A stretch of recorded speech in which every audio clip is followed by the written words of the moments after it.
Hello all, welcome back to Learning Partner. If you are new, please do subscribe. This is another channel where you can directly connect with me. We have around 1000 plus members already who are working. We take live coding sessions and everything. To just get notified about those sessions, please do join this group.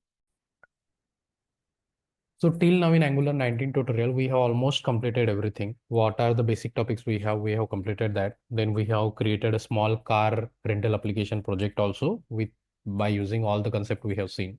Now we are slowly moving towards the advanced concept. So in previous session, we have implemented the same project I'm following from the first episode. So we have implemented the login page. Now let me show you an API. So if you go to project.api.jwt.in, just scroll to the bottom and here you can see user app. Inside this, you have this API, get all user. So if you check, try it out and execute, you can see it is coming authorized. So this API is protected. Means unless you send the token along with the header, you won't get the response. Fine. So unless you send the token along with the API call headers, you won't get the response. So this API will provide the data if the user is authenticated, if you send the token along with this request. So how do we send the token and how do we log in with JWT token? That's we are going to see.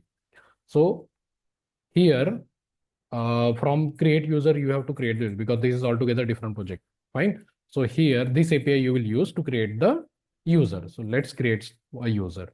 Let's say Angular 19 @gmail.com.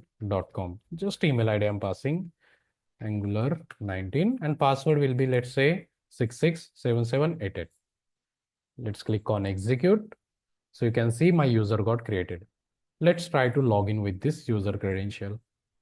So below you have the login API. If you click on try it out and you send the email ID and let's pass the wrong password first. If you click on execute, you see we got 4 unauthorized, means wrong password. But if you send the correct password, you will get the login details and the token also you are getting. See over here, you are getting the token. So these things we are going to do. Registration part we are not going to create. You can just register from here. Login thing we are going to do.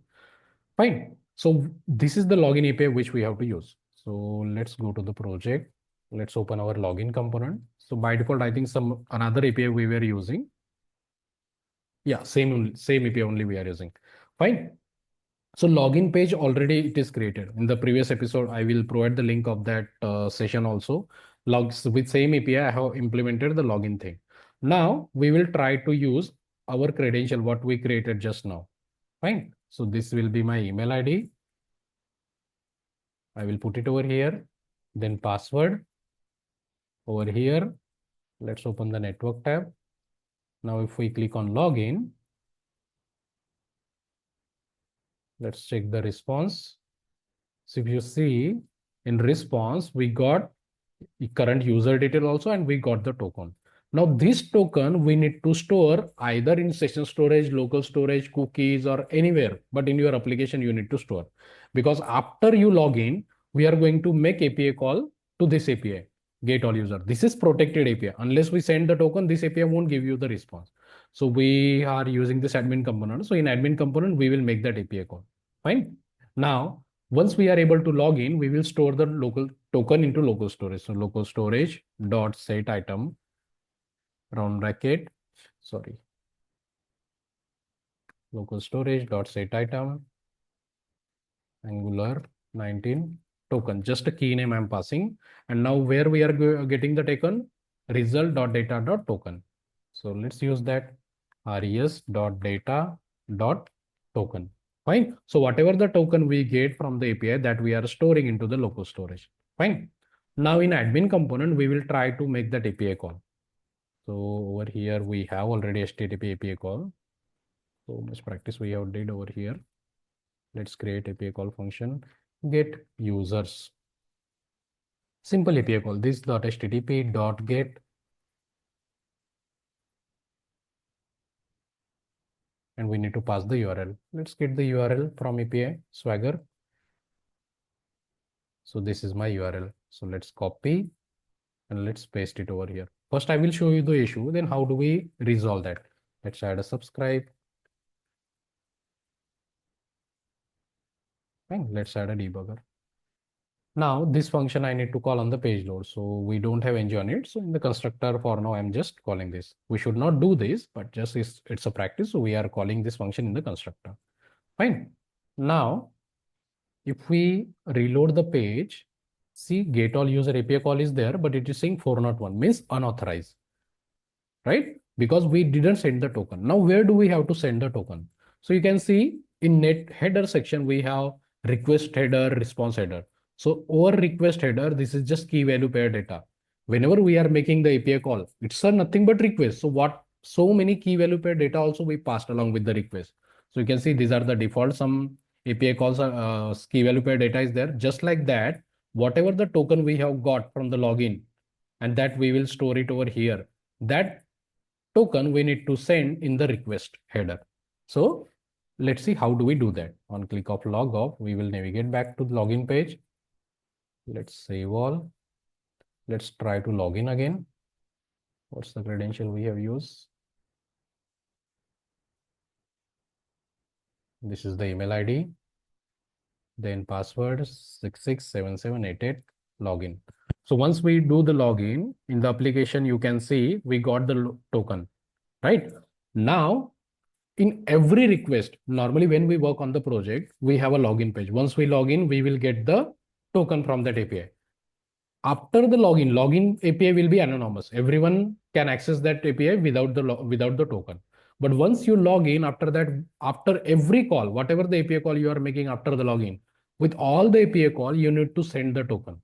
Fine. So in Angular, to send the token with all the API call, we have something concept that is interceptor. So interceptor sits between your Angular application and your API. When you actually make an API call from component or from service, it will go to the interceptor, and from there it will finally originate your API call. Fine. So let's create interceptor now. So in app folder, we had already created a service now, or let's create a separate folder.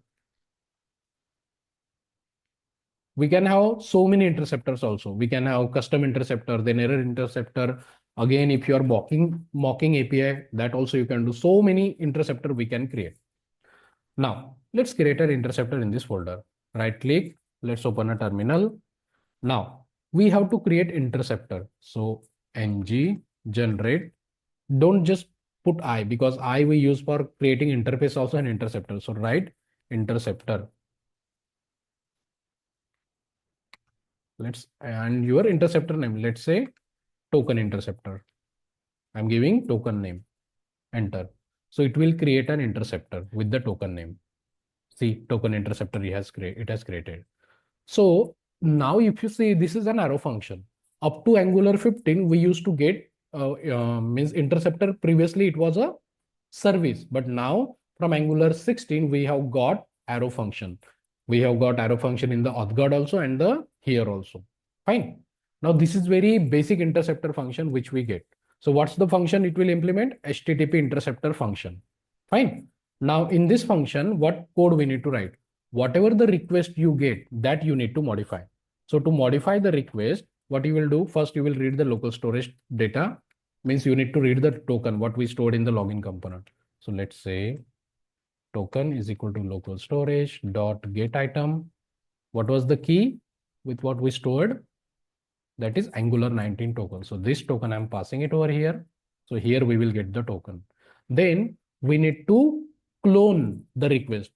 So constant new request is equal to req means this original request dot clone.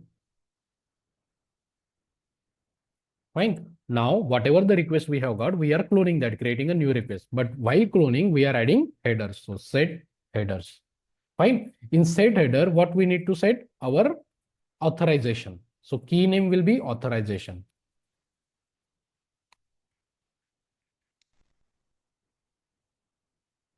Colon, and then value will be bearer we need to pass. So like what bearer? So API team will let you know, like with what key value pair data you need to pass the token. They will let you know what header you need to pass. Like that. With respect to my API, you need to send authorization bearer space your token name. Bearer, then your token name. Now, instead of doing this, we will use our template literal. So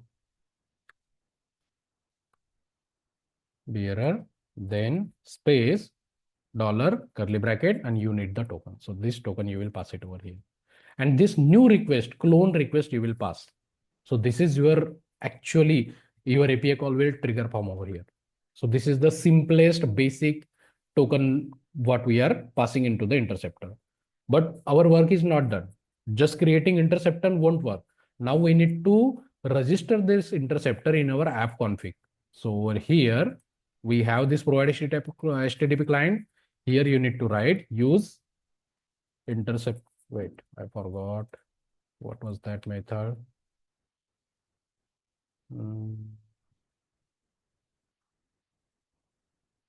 With interceptor, sorry. With interceptor, and there you need to pass C. What it needs? Array. Because I said like multiple interceptor we can create. So this needs array of interceptor. So inside this, you will pass your interceptor function name. So this is the function. Sorry, token interceptor is your function name. So this you will pass it over here. You need to add the import. Fine. Like this, you can pass multiple interceptor also. Fine. Now in login component, let's reload now. Now you can see you might be able to get the data. Let's reload. No, still it is not loading. Let's see if header is going or not. No, header is not going. Wait, header is going, but I think token might have been expired because I have some, whenever we deal with the JWT token now, API developer, they will set the token expiry time also, 5 minutes, 10 minutes, something. So let's try to log in again. We are sending the token, but still API is not giving us the response. Let's try logging again. Username 667788. Login. So we got the token. Now you can see get all user API success. So in the header, you see we are passing the token. So now you are getting the response. If I remove the token from my local storage, and again, if I refresh the API, again, I will get it 401 unauthorized because I'm not sending the token. If you check the header, see, we are not sending the token, right? So this is interceptor. Now, why do we need to use this interceptor? First of all, to send the token from a single place. You can do the error handling also over here. You can create, if you are in so many projects, we have to implement mock APIs. Means in your asset folder, you will create JSON file, and instead of making the API call, you will read the data from that JSON file. That also you can do in the interceptor. So there are so many ways or so many scenarios where we have to use the interceptor. Fine. So I hope the video was helpful. Please do like and subscribe and join my WhatsApp video link also, which I have shared in the description. And for login implementation, that video URL also I'm suggesting. So just if you are new and if you don't know the login, just watch that, then watch this interceptor. Fine. That's it.